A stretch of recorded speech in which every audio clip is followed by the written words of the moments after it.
daal xawma lan la mais yàlla dalaa xiir ci yëf yi yonent bi ba nga xam ni à chaque fois kaamil ngay wàcce fii lan moo la booleeg Serigne Babacar man jullit laa sëñ Babacar li ma booleeg moom Mouhamed soo ma ko laajee sax damay am ay chair de poule nee naa la sëñ Babacar mii waxoon naa ko sama benn interview dama ko gis ñetti yoon barke maam Cheikh na Cheikh Saad bu abi bu neexee yàlla li may wax yàlla bu mu yegg sëñ Babacar dama ko gis ñetti yoon te bu ci nekk daf may won boppam bi gën a yéeme bi ma won boppam mooy daf may won boppam bi gën a yéeme bi ma won boppam mooy sëñ Babacar dama ko gis ci ndox sëñ Babacar dama ko gis ci cadre sëñ Babacar dama ko gis ci kaw asamaan yàlla dogal ma feebar silmaxa sama bët yi muuru li ma lay wax yàggul sama nijaay tiijaan la ni ma comme gént gi sëñ Babacar nañ dem raw do bañ demee dañoo fekk sëñ Bay si tëj ko li ma lay wax ni yàggul kon xam nga ni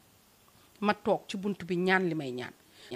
barke Seydina Mohamed laa ko géñ sama borom kër ak may dégg ñëpp ak may dégg ba may dem Tiwaawoon gisuma dara ba may ñibbisi ma tàllal layu pir laa ilaaha illallaah barke Seydina Mohamed billaahi wallaahi taala boo ko waxee say yàlla ni dëgg la ba may dem Tiwaawoon gisuma dama doon làmbaatu ba may ñëw ma tànnal sama bopp layu pir loolu ma booleeg sëñ Babacar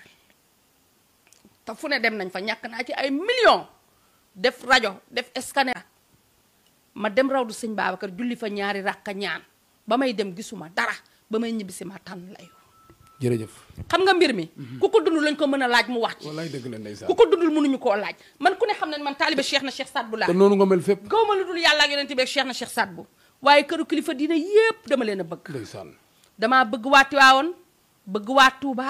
bëgg waa Njaasaan bëgg waa Cene ba ñépp laa bëgg parce que gis nga la mu saf ka ko macc